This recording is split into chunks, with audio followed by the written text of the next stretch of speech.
Darkly Splendid Abodes, the official podcast of Toronto Thelema, exploring, if you will, practical philosophy, from science and the workings of the mind to spirituality, esotericism, and magic.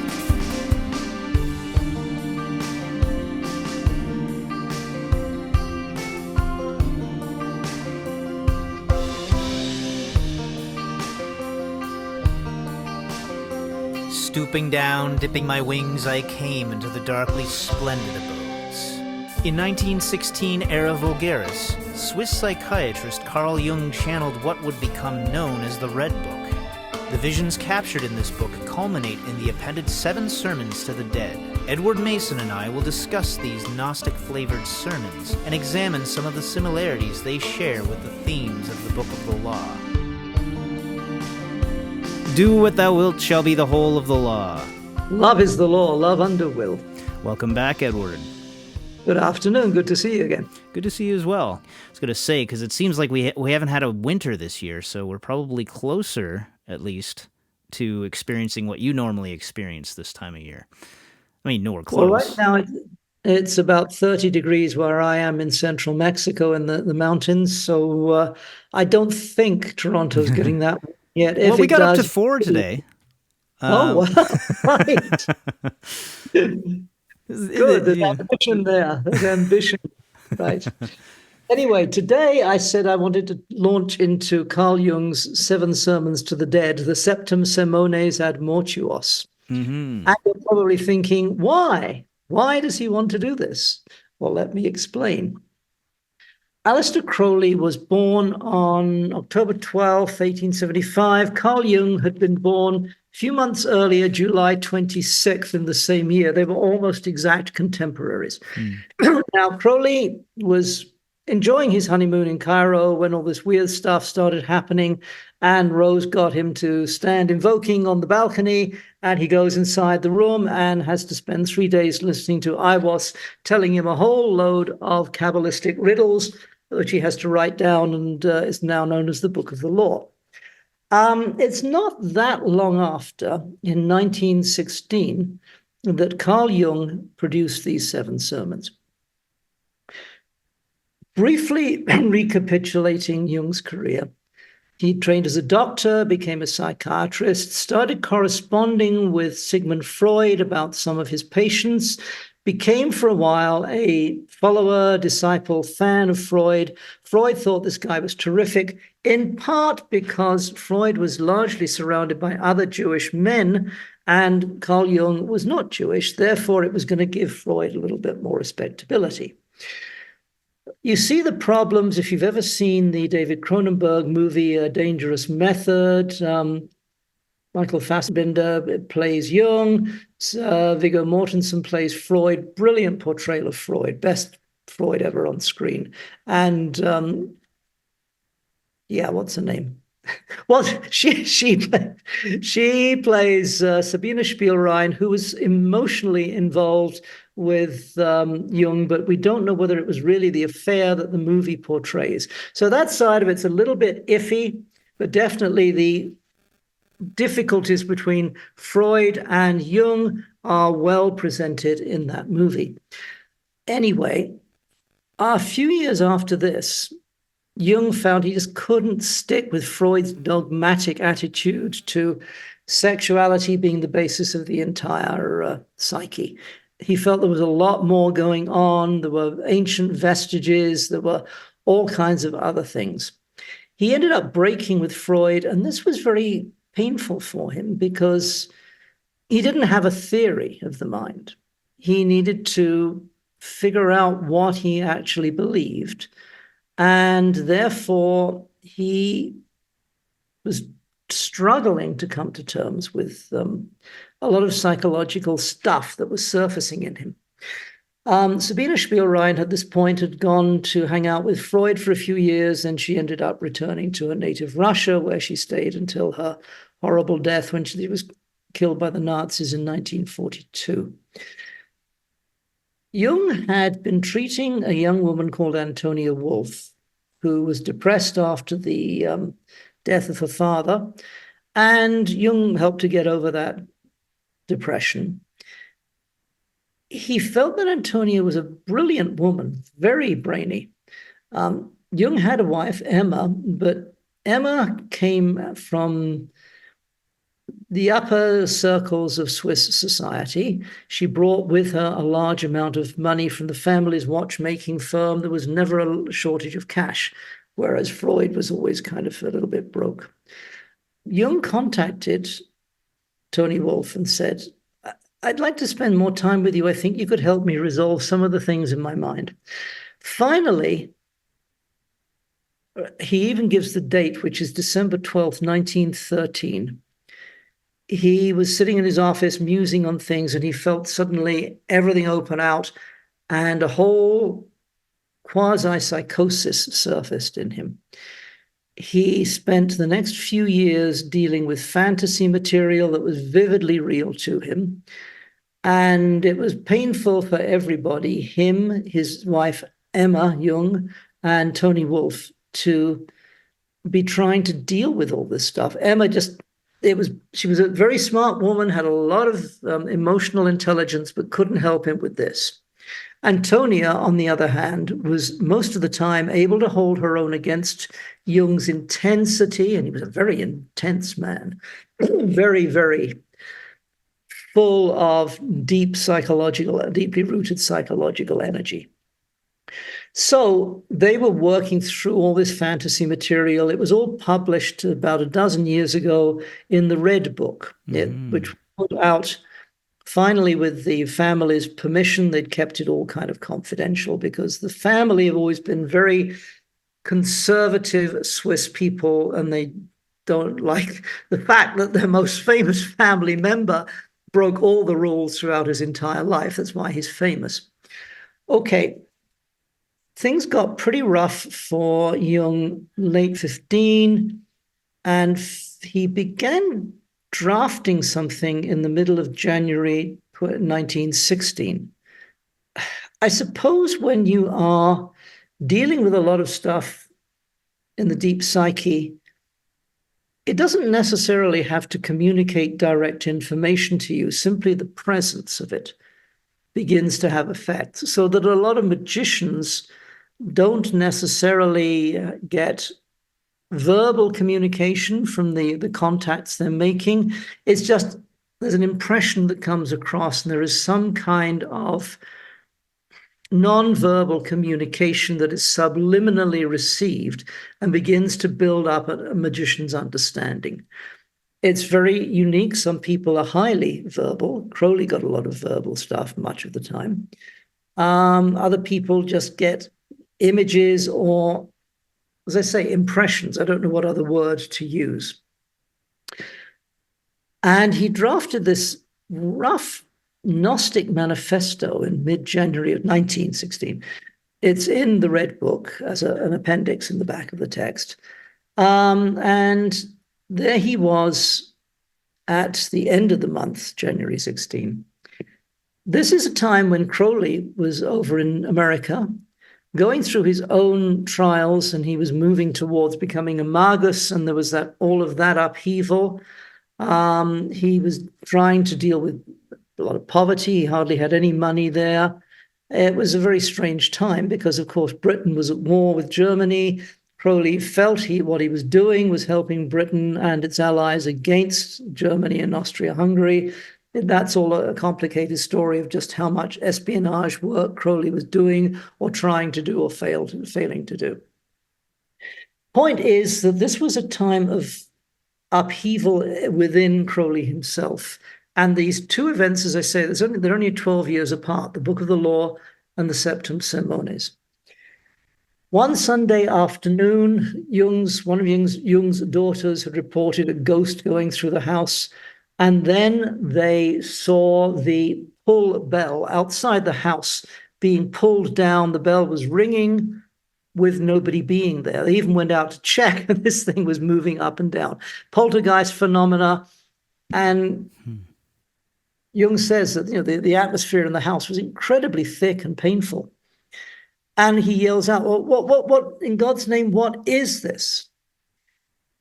And it's that triggers a full-on exposition of this little manifesto he drafted a few weeks earlier. It starts, the dead came back from Jerusalem, where, let me get the exact words on this one. The dead came back from Jerusalem where they found not what they sought. They prayed me, let them in, and besought my word, and thus I began my teaching. Now, what he's experiencing here, they're a bit like goetic spirits. They're not, shall we say, polite. If you are dealing with angelic or archangelic beings or planetary intelligences, provided you've done your ritual okay, it might be kind of odd because you're dealing with a very different kind of consciousness that's coalescing for you. But it's not going to be rude or nasty. They stay within the polite bounds of occult discourse. And what Jung comes out with is, hearken, I begin with nothingness. Nothingness is the same as fullness. In infinity, full is no better than empty. Nothingness is both empty and full. He goes on in this vein for some time. This is nuit. This is just pure nuit. This nothingness or fullness we name the pleroma. Therein both thinking and being cease, since the eternal and infinite possess no qualities. Now, within this pleroma, he goes on further down to say, creatura, the created things, creator is not in the pleroma, but in itself. The pleroma is both beginning and end of created things. It pervadeth them, as the light of the sun everywhere pervadeth the air. And he's obviously speaking about essentially the same concepts as Nuit and Hadith. Different language. You're dealing with somebody who is not an occultist, but is been having a very intense encounter with stuff that is not part of the personal psyche. He's not having inner conversations with past experiences in his childhood or traumatic stuff around his parents. So these things that are surfacing, Elijah, Salome, Siegfried, the warrior hero, and so on, they're archetypal figures, very much closer to the kinds of things that Crowley had been dealing with when he was doing the vision and the voice workings with Victor Newberg in Tunisia, and so on and so on. If you try and draw absolute parallels between the Seven Sermons and the Book of the Law, you're going to stumble, because both men had different minds, different outlooks, yet I've always felt that essentially the same kind of message was being communicated. The Seven Sermons is not anywhere near as difficult to understand as the Book of the Law. There are passages in the Book of the Law you go, huh? Which was Crowley's attitude for years. He said, I think I understood the first section after 7 years, the second chapter, another 7 years, and many decades on, I'm still trying to understand chapter 3. I've recently reread the Seven Sermons 2 or 3 times, and I don't find anything that I can't understand. Some of it I feel is limited or I just don't agree with. But you're dealing with the same kind of conceptual world that came out of the same period of turmoil. If you remember the years before World War I, there was a lot of social change happening, but generally the major powers hadn't had a significant war for some decades. And there was definitely an assumption amongst the ruling classes of the European and American societies and the academic classes that we can handle everything now. If there's a problem, our diplomats go on a fast steamboat over the ocean and meet with their diplomats, and we send cables back through the telegraph or even the telephone by the early 1900s. We can resolve everything. And there's science, we've got telephones. We could never be so foolish as to fall back into what we just came out of. Yes, absolutely. It's all going to be worked out. There's wonderful cures for diseases. There's electric appliances. There's people can actually fly in heavier than air aircraft. They've been proven to work when everyone said it was impossible, impossible, impossible. So there was this assumption right up until August 1914 that somehow we would just keep moving into this wonderful future. Jung had had some very dark premonitions in the months before World War I. He was seeing visions of blood engulfing Europe and hearing a voice saying, "Look on it, this will be so." He thought it meant he was having a psychosis. A year later, he realized, no, this was literally a huge premonition. The Book of the Law tells us, I have crushed an universe and naught remains. I'm a god of war and of vengeance. I will deal hardly with them. All this prophecy of conflict to come. So the same kind of philosophical and psychological content is emerging in the Seven Sermons and in the Book of the Law, albeit for different audiences and albeit in different symbolic language. Yeah, even that idea of the plenitude or fullness rings of... I can see where there would be a Gnostic connection as well, because that resonates with the idea of in the fullness of time, Jesus coming into being born of a woman of the earth and this sort of thing. Exactly, yes. Lots of... It's a moment for gnosis. There is a sense of something brewing in the air, and the first explosion of it that everyone truly notices is the most dreadful war in recorded history. Therefore, a lot of Jung's work, he felt in later years, was trying to deal with the crisis in consciousness. We've always had religious belief. His own father was a Lutheran pastor, and there were churchmen in the family back through generations. So he'd grown up in a very Christian environment that he begun to question and felt was not adequate to the crisis that had come upon the world after World War I. Crowley was facing the same thing. The old idea of a faith that you believe in is not enough. There has to be something else here, and it has to be a deity that you find through self-examination within yourself. It emerges from within. It is not an external God. Both Crowley and all of his other writing, even though he often uses the metaphor of God, and Jung are also dealing with this idea of a world where God has gone. Now, I'm going to quote a couple of lines from the second sermon. In the night, the dead stood along the wall and cried, "We would have knowledge of God. Where is God? Is God dead?" This is Jung's reply. God is not dead. Now as ever he liveth.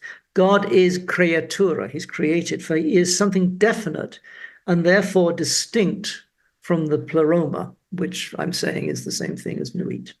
God is quality of the pleroma, and everything which I said of creatura, of created things, also is true concerning him. He's distinguished, however, from being created beings through this, that he is more indefinite and indeterminable than they. Only insofar as he is definite and distinct is he creatura, and in like measure is he the manifestation of the effective fullness of the pleroma. You're seeing the emergence of a God concept that is not a specific Abrahamic God-type being. He's coming up with something that approaches that. The dead don't like this. At the end of this sermon, the dead, it says, the dead now raised a great tumult, for they were Christians.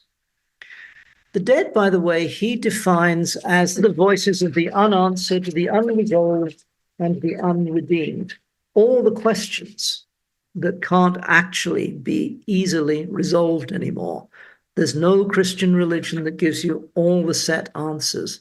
There is no philosophy that gives you all of the answers.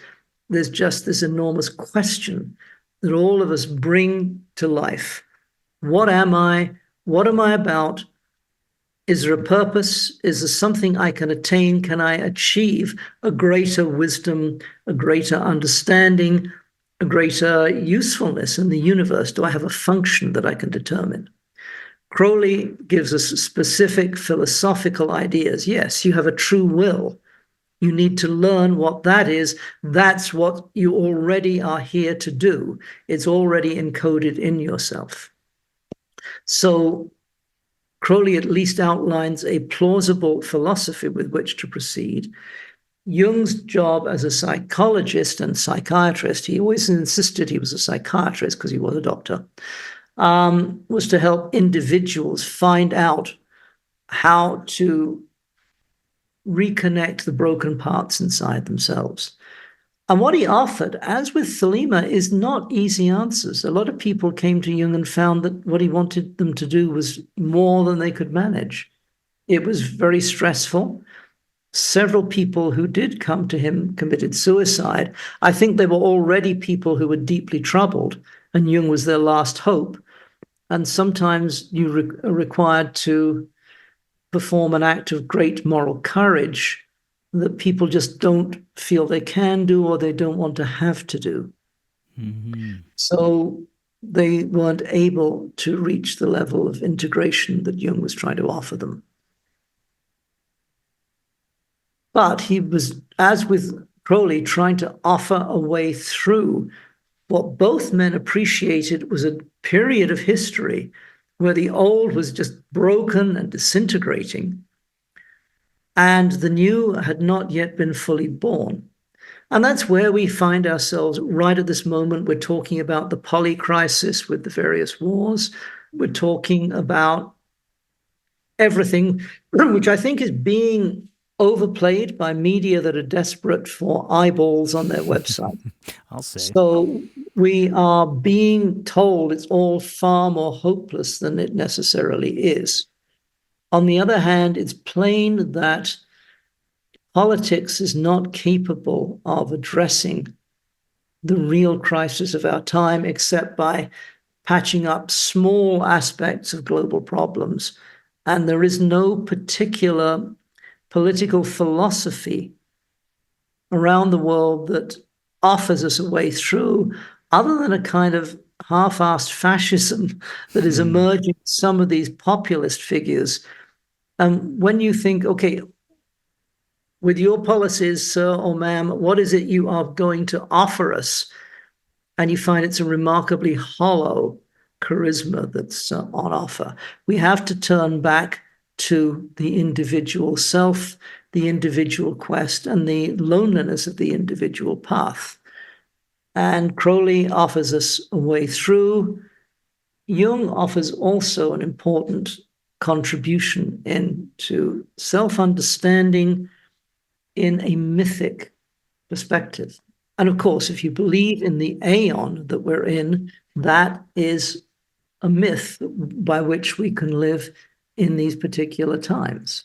Mm-hmm. We've left the aeon of Osiris. The Christian-dominated period has ended, even if there's these highly agitated husks of Christianity getting very upset all over the place. It's interesting from the quote that you were reading from there. It sounded, if I understood it correctly, like it's describing this image of God as being more powerful by its indistinctness or its lack of specific definition, almost as if it's like by... What came to mind was sort of in the Ten Commandments, that whole idea of you shall have no other God before me and not to worship false idols. The idea being that if you make it into a personality, then it falls from this more powerful kind of indistinct God. I don't know if that makes sense with that passage there. This is something that he's saying. Let me quote two short sentences from Sermo 2 again. Everything which we do not distinguish falleth into the pleroma and is made void by its opposite. There's a big emphasis in the 7 sermons on that every force comes with its opposite, which of course is exactly the fundamental principle of Thelema. Mm-hmm. You've got Nuit, totality, you've got Hadith, the absolute specific spark of brilliant light interacting with the totality. Sermo continues, if therefore we do not distinguish God, effective fullness for us is extinguished. Moreover, God is the pleroma itself, as likewise each smallest point in the created and uncreated is the pleroma itself.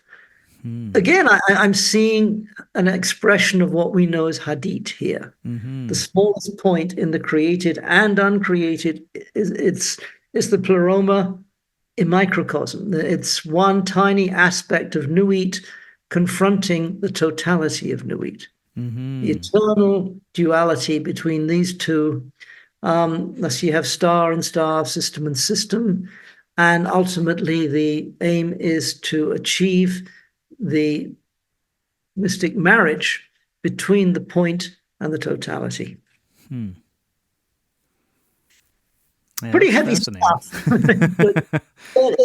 I was just fascinated by realizing the two men were fishing in the same ocean. Yeah, it was. I mean, when you were first setting this up, the idea that Jung was receiving some sort of aid from another person, so from like a woman who helped get him to this point, it was bringing to mind the fact that at that same time, Crowley was essentially moving from one so-called Scarlet Woman to the next over the period of his 72 Chokmah days.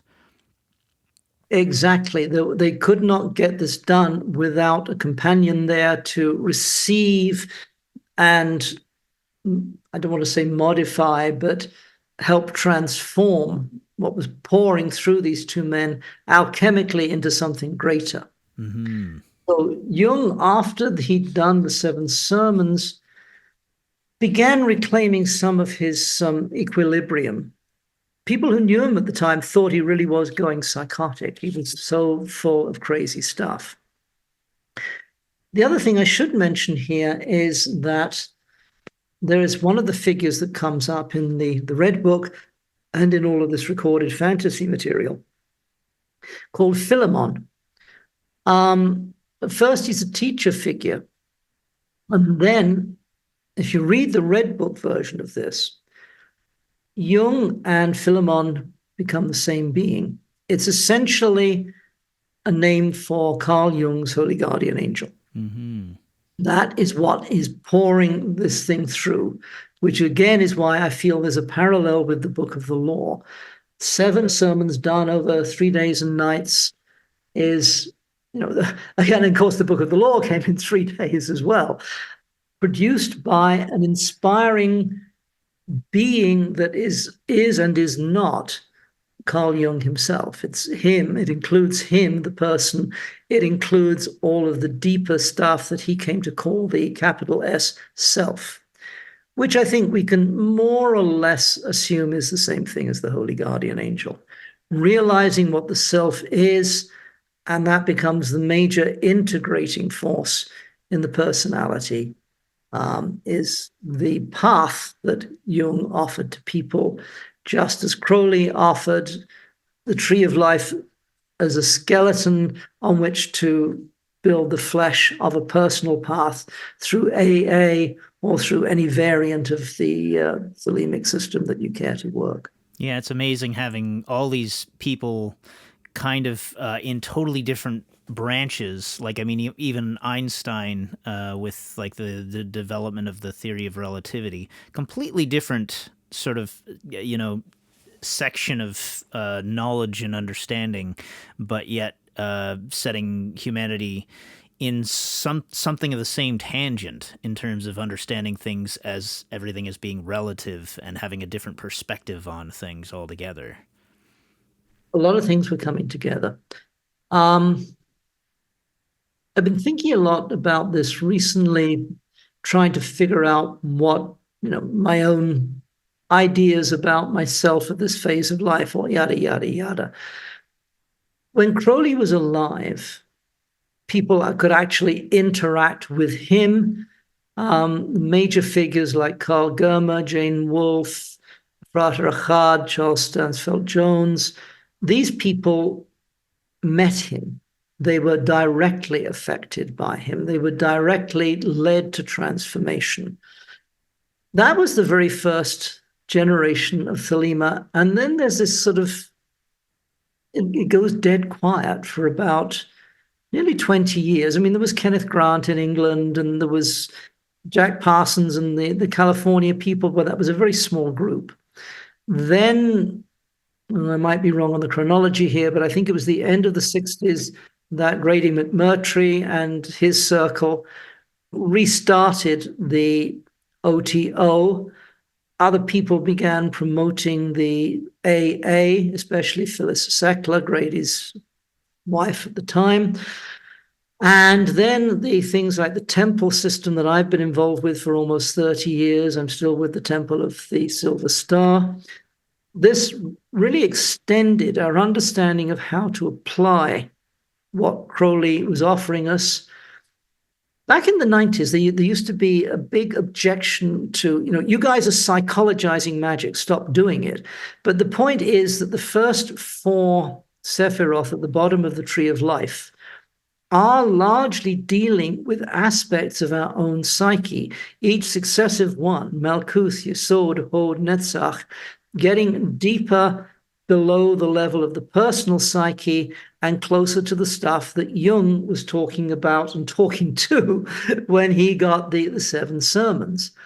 And that is what really prepares people for the initiation of Tefereth, the actual knowledge and conversation, when finally an entire level of consciousness erupts in the person. But that can only happen without the person going crazy, because they've done all this previous work with the psyche to balance it. It's been yoga work, it's been introspection, it's been different magical workings to bring out all the different bits and pieces of ourselves. It involves academic study, it involves memorizing holy books, everything to discipline the mind so that it can withstand the shock of something exploding it and saying, here you are, this is the thing you are looking for, which of course is always followed by the advice, don't have any serious discussions with anybody for at least a week or two, because you are totally crazy at this point, and they're going to think you're totally crazy, because you are. Jung had the same problem, as I'm saying, but for him, he was able to organize it when he came through with these 7 rather strange, haunting, and yet kind of beautiful sermons. What was the language they were written in? Because I know the titles are in Latin, but were they actually written in Latin, or were they? This came through in German. It's all written down in German. The standard translation, which you find in the back of the sort of autobiography, memories, dreams, reflections, there was a lot of editing done that Jung himself couldn't control of this because he was dead. Came out a couple of years. Lame excuse, but okay.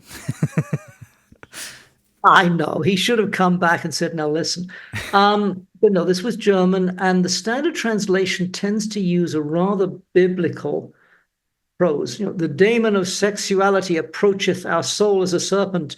It is half human and appeareth as thought desire. The daemon of spirituality descendeth into our soul as the white bird. It is half human and appeareth as desire thought. And I always find when I start doing these ETH endings that I start lisping and I completely mangle the sentences. In the Red Book, it was retranslated into somewhat more modern English, which apparently parallels what Jung had come up with. I don't speak German or read German, so I can't say much about it.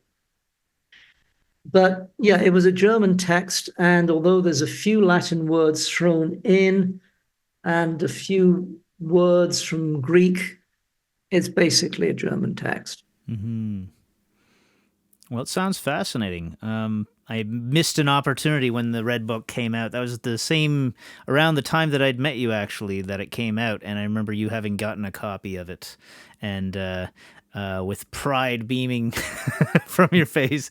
And I was very tempted to get one, but I didn't know enough about it at the time to justify the price tag that went with it.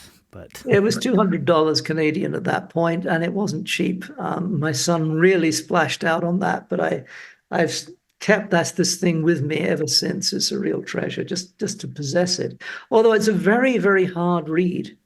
I've tried to read the whole thing in the English translation, and it gets to be depressing because all of these things are emerging in Jung's mind, but there's not really a resolution of things until finally you get to the 7 sermons, and he's able to come up with something coherent that can address the totality of stuff that has erupted inside him.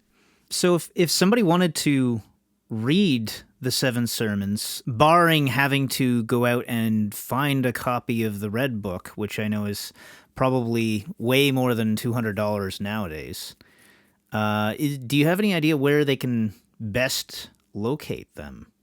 Well, I found a version online. The standard translation is up there. I don't have the URL in front of me, but I mean, it came up on the first page when I did a regular search, so it's not hard to find. Memories, Dreams, Reflections has it as an appendix that is available as a paperback, and it's never been out of print in 60 years, so you can find that. But it'll have you lisping, though, so yeah, keep that in mind.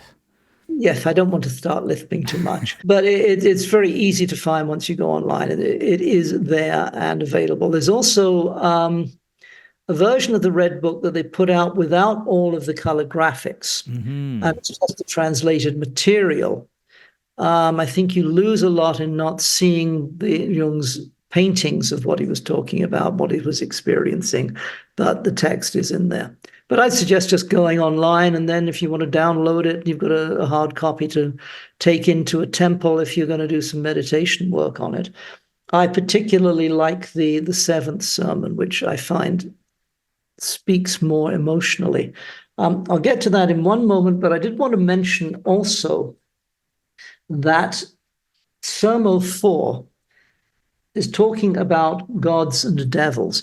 Now, Jung had a much less Christian view of what a devil is than most Christians would. It's not a dark being who is trying to tempt you into the paths of sex, drugs, and too much chocolate. It is something that is trying to, I want to say the word vitiate, that's an awkward word for some people, dissolve the potency of the divine forces. Let me quote a couple of lines from the fourth sermon. Good and evil are united in the flame. Good and evil are united in the increase of the tree. In their divinity stand life and love opposed. Innumerable as the host of the stars is the number of gods and devils. Each star is a god. You could almost take that right out of the book of the law. Yeah. And each space that a star filleth is a devil. But the empty fullness of the whole is the pleroma. He also introduces the Gnostic god Abraxas or Abrasax, but here he uses the Abraxas spelling. The operation of the whole is Abraxas, to whom only the ineffective standeth opposed. Abraxas is a completely vague force, but it is effectiveness operating throughout the universe. The universe is dynamic. That is what he is saying with that. So you've got this solar deity. The star is the inner sun of each person. And he has some things to say about that. Also about sexuality. I quoted a little bit earlier, the daemon of sexuality approacheth our soul as a serpent, that stuff. The key thing for me is Sermo 7. I sometimes recite this to myself as a closing of the day thing. The dead finally come back. They've been grumpy and nasty and snarling, and they've called him fool and rude names and stuff. Finally, they show up for the final session. Yet when night was come, the dead again approached with a lamentable mien and said, there is yet one matter we forgot to mention. Teach us about man. Man is a gateway through which from the outer world of gods, daemons, and souls ye pass into the inner world, out of the greater into the smaller world. Small and transitory as man. Already he is behind you, for they are the dead. And once again ye find yourselves in endless space in the smaller or innermost infinity. At immeasurable distance standeth one single star in the zenith. We're familiar with Crowley writing a piece called One Star in Sight. Mm-hmm. This is the one God of this one man, says the sermon. This is his world, his pleroma, his divinity. In this world is man, Abraxas, the creator and the destroyer of his own world. This star is the God and the goal of man. This is his one guiding God. In him goeth man to his rest. Toward him goeth the long journey of the soul after death. In him shineth forth as light all that man bringeth back from the greater world. I don't think there's anything in that most Thelemites would feel basically contradicts what we look to, what we're aiming for, the self-sufficiency, the self-responsibility, the fact that we understand ourselves to be causative and creative in the direction of our own lives, that we need to live according to our own truth, our own true will. And that is under the guidance of the star that each one of us at heart really is. Yeah, that's very much seems sort of like a form of triangulation if you take the Thelemic perspective and compare it and contrast it with that perspective. You've got some form of triangulation on the fact that they both seem to be looking at the same thing and trying to locate the same thing. The idea of Abrasax there, the way it's being portrayed, screams at me of like the idea of, the will, the true will, residing somewhere in Chokmah maybe, and being, to rebel against it or to try to oppose it is fatal because there's no way to oppose it. So instead, by aligning yourself with it, you suddenly have the entire universe, the inertia of the entire universe behind you. Exactly, there is that.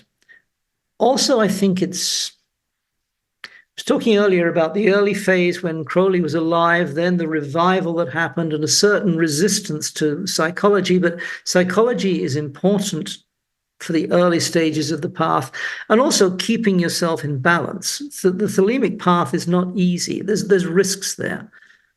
Mm-hmm. I also feel strongly that we mustn't step away from the foundations we have in Thelema. The Book of the Law is the fundamental Torah for this aeon. But we need to find and relate to Thelema in different areas to include aspects of our culture and our world that we've hitherto tended to see as belonging to a different tradition or the past aeon. There needs to be an extending out into more areas of creativity, the more areas of thought, and learning to recognize when there is a genuine Thelemic spark going on in the work somebody else has done, and appreciating that without, dismissing or diminishing what we were given by Crowley when he was alive and the work that his various primary students have tried to do in maintaining and extending that in our times. I think Jung is always worth looking at, and I like him in a lot of ways because I always find there's something to disagree with. He's worth disagreeing with. And to me, all of my heroes in life are people that I can look at and say, I see serious flaws in some of what you did and said, and I do not agree with X, X, and X. On the other hand, I appreciate that you were trying, as I am, to live your true will in your time. And therefore, you have something helpful to say to me, if only as an example of somebody who had the courage to go down that dark path and say, I'll see what's around the next bend. And I think Jung was definitely somebody who had the courage to go there, although he did need Antonia Wolff, who was working with him for almost 20 years after the Seven Sermons came through. There was a bit of a rift between them when he became more involved in alchemy, which did not attract her, but they stayed as friends and colleagues right up until her death in 1953. So she was an important figure. There is a book called Katrine Play. It's called Labyrinths. It's more about Jung's wife, Emma, but there's a lot of information about Antonia Wolff in that. There's apparently a chapter about Antonia Wolff that should be in Memories, Dreams, Reflections that is still sitting in a Zurich bank vault. The family have been uncomfortable about releasing that chapter because in strict terms, it was an adulterous relationship. Jung's wife Emma had to come to terms with this, and she had to lay down some limits and barriers to the extent that she would allow Antonia into her life. Emma was not a pushover. She was not a wuss. She was one tough-minded lady, and when she finally died herself a couple of years after Antonia, Jung was truly distraught. At that point, he kind of let Toni Wolff step to the side. Although he had other women colleagues, I don't think anyone else shows up as another one of his lovers in the historical record. But Emma was always an important figure. She even became an analyst herself under Jung's direction and accepted patients. There was even passing of patients between herself and Antonia Wolff, when she'd say, Toni, I think this person would be better suited to you. And Toni would say the opposite and say, Emma, this person might be more suited to your ministrations and your view of the world. So these people had a life that we know something about, but there's still more to emerge. And hopefully, as the Thelemic aeon progresses and we become much more accepting of different ways of establishing our relationships, not just polyamory, but all kinds of associations that work for the people involved, there will be a greater appreciation of what Jung and Emma and Toni were all doing there in Zurich back in the first half of the 20th century. Well, this is a fascinating subject, and it's I'm sure at some point in the future we'll return to Jung as well, because I'm sure there's plenty of other stuff to cover there. But thank you once again for joining me, Edward. This is a great talk. Yeah, I enjoy giving this one something that's a topic that's very close to my heart, and I've spoken about it before, but it was fun to be able to present it on Darkly Splendid Abodes as well. Well, thanks again, and have a great one, 93. 93.